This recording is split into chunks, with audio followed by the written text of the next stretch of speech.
Hi guys, welcome to another video from Overbite Gaming, and today we are reviewing Jurassic World Evolution 2.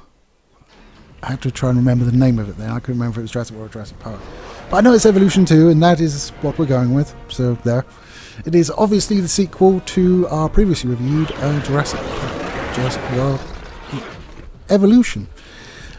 And it's pretty much what you would expect from the sequel. It's the first game with some corners sort of sanded down on it. It's incrementally a better game, is what it is.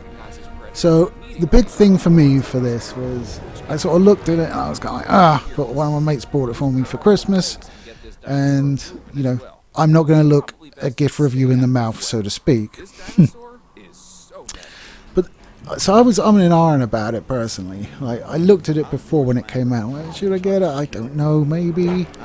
I never finished the first game. I was kind of like, and as it happens, I finished this one. Totally. I've done everything there is to do, except collect all the dinosaurs, which I'll be moving on to. One of the big attractions as well was the inclusion of, air dinosaurs? Flying dinosaurs. Flying aerial dinosaurs, the ones that flap. So they included those and the aquatic reptiles, which I was a huge fan of. I'm a huge fan of like aquatic things because I find them equally terrifying and fascinating. So like Jaws is one of my very favourite movies. I love the Meg book series. So I'm very much about the sharks. No sharks in this other than what you feed to the dinosaurs. There are some mods out, however, which you can implement, which I will also talk about a bit later. So what is the game about? It's the same as last time, essentially. It's you build your park, you run your park, you deal with the requirements of the dinosaurs, you try and keep them happy and trank the fuck out of them when they get a bit uppity. And that's basically what there is to it. It's about finding a balance and then increasing your capacity and doing more, and then trying to find that balance again. So it's basically like any other sort of park simulator sort of thing that you want to play. It does have, as I say, a few good improvements over the first game. The first being ranger stations. So before you would have to like queue up orders and have them check your dinosaurs from a jeep manually. In this, you put down a ranger station and it covers this set circular area, and whatever lays in that area will get checked by that station, and you just assign your ranger teams to patrol those stations, and off they go, and they keep a relatively up-to-date check on your dinos, which is pretty good. That's a good improvement.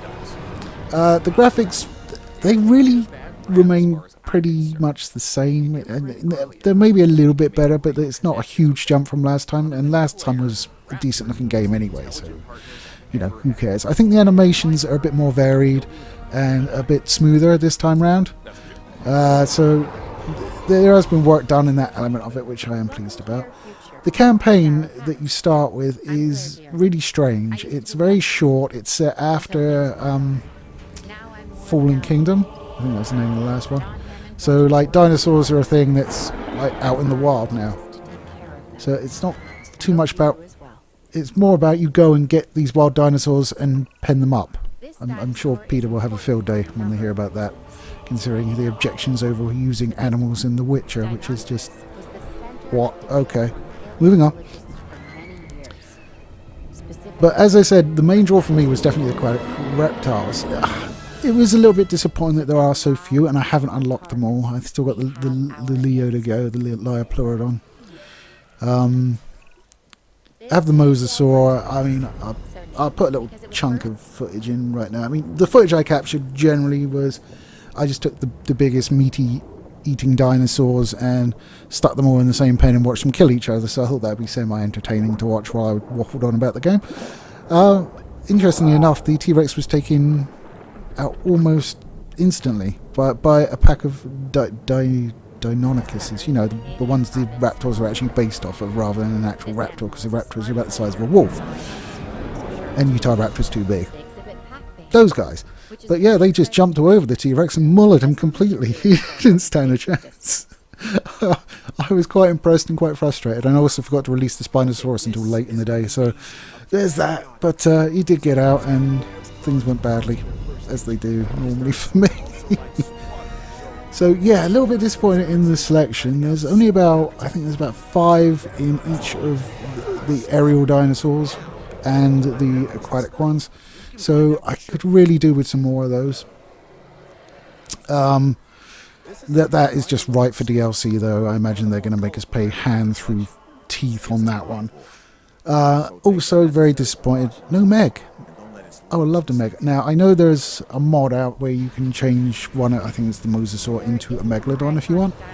And it looks pretty good at school, but I kind of just want an official one so I can have them both, you know, a Mosa and a Meg. Because I think that would make a bit of a good Barney, if you ask me.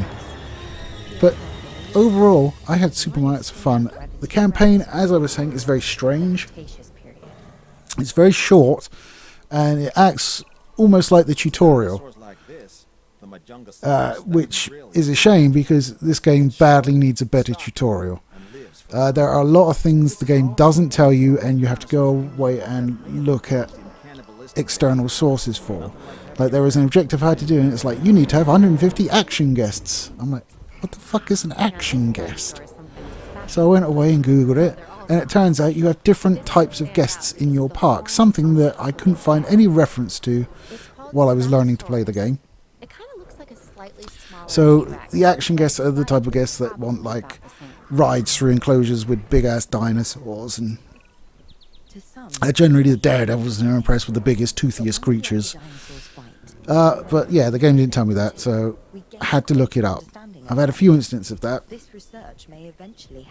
Like in the hatchery, I was trying to put down some water, wouldn't let me put down water. Couldn't figure out why. Googled it. And apparently, because I couldn't fit the water in the hatchery, I had to like make a sort of conjoined hatchery, and then it would fit. Which the game didn't tell you, it just said you couldn't put the water there. And you were just like, why can I not put the water there? And you spend 20 minutes trying to find it pixel by pixel to find the one place you can put water, but there's not one. So I have a few complaints along those lines. So the campaign is pretty much a tutorial in my opinion. The meat of the game comes in a mode called Chaos Theory, which is a series of scenarios, 1 per movie, so there's 5, and it basically gives you the chance to do better than they did in those movies. So obviously you want to run a fully functional park and not having dinosaurs escape and eat people, which can occasionally still happen, but you get my drift. And yes, that's the meat, and it's good. It takes you through a variety of different places. And I really liked it. It kept me going all the way over Christmas. As I say, I've like completed absolutely everything. So I've done all of the Chaos Theory missions. I've even done the challenge missions up to, I think, Jurassic difficulty, which is the hardest. I may have stumbled upon a game that I'm actually a secret savant on. Shame it's not like a game that can earn me money for being good at it. Never mind. So you have the challenge missions, which give you a series of objectives, and obviously the overall objective that will result in completion is obtaining 5-star rating for your park. These are quite cool because they are scattered around the world. So there's like Canada and the UK. I quite like the UK one. It's kind of like on the cliffs of Dover sort of thing. Quite nice looking. Quite a picturesque place to have a dinosaur park. Because I'm sure that's what everybody else is going there for. Did have a few instances of bugs. I mean, it's made by Frontier, so why wouldn't I expect that? Mostly it came from airlifting dinosaurs out of the hatcheries. Because you have the hatcheries, you can have them like by themselves, or you can attach them to a pen. And if you attach them to a pen, you can just release them. Well, you can release them anyway, but you just release them into the park if you didn't attach them to a pen. So that makes no sense. That works fine. In fact, there's a really nice cutscene of each dinosaur coming out, and like when there's tons of them, it's a bit overwhelming, but it's still very, very cool. But you airlift them from like inside, and I was having like dinosaurs absolutely pitching like a graphical fit. It was like that Corridor Digital where you had like the glitch. I think it was a Mario, and he's like doing weird things, and the other guy touched him and he exploded. it was kind of like that.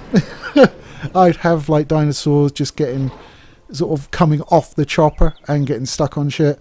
I'd have it where the chopper would deliver them and they just wouldn't move and they wouldn't do anything. They just lay there.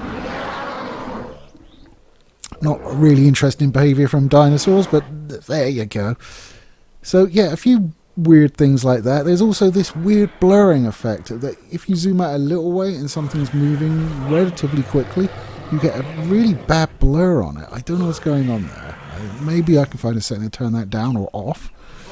I don't know if that's intentional or not. I mean, you zoom in and it's fine. You zoom further out, it's fine. But like in this mid-range zoom, you get this like blurring motion, which is kind of weird. Which makes me think like, oh, okay, maybe something's wrong with the game. Well, outside of it being a possible bug. Just like it's not running correctly. But it's Frontier, so having played not Eve, I always call it Eve, Elite for many, many years, I'm entirely used to those sorts of bugs. I have lost many a ship of it trying to auto-land and smashing me repeatedly into a planet's surface. Awesome. That didn't cost me lots of money at all, and I am not bitter about that till this day. At all. I also lie habitually. But, yes, having said that, super enjoyed Evolution 2. Highly recommend it. I think they're going to nickel and dime us on DLC for the more interesting marine reptiles and possibly Megalodon. I can't imagine they wouldn't put a Megalodon in. I mean, that's got to be the most, you know, what with the Meg books, the Meg movie, you know, all of the fucking terrible Megalodon movies that are out there. You know, it's probably the most well-known sort of prehistoric aquatic beastie. I mean, it is from the Cretaceous period, I believe, which ties in nicely to Jurassic Park, because most of those creatures were from the Cretaceous as well, even though they called it Jurassic Park, because Cretaceous Park, I don't know, didn't sound good, I guess. But whatever. I could really pick apart the science in Jurassic Park all day long, but it's... They just go, well, yeah, but these frogs as well, isn't they, yeah? You're just like, oh, yeah, fuck off. Anyway, guys, that's my review of Evolution 2. I've taken far too much footage, so I'll try and throw in some of the best bits. I think the footage I took was about like 40 minutes long, just because I wanted to see what happened. And if I don't show it, what happened was most of them were dead, few alive, and then the Indominus Rex, satisfied with his kill quotient, decided to break through a wall and run away. And I was kind of like, you kind of deserve that, mate. Off you pop. Go live free amongst the terrified humans. Enjoy. We taste like pork. Num. Anyway, guys, that's it for another video. I believe this one comes out on New Year's Day. Oh, man. Stop having holidays on Saturdays. I'm getting my overtime in, fuck's sake. So, I hope you had a Merry Christmas and a Happy New Year. You're probably nursing hangovers, so listening to me for a quarter of an hour, 20 minutes, or whatever this would turn out to be is probably not on your list of things to do with a hangover. But for those that have done, thank you very much. And I'll catch you next time.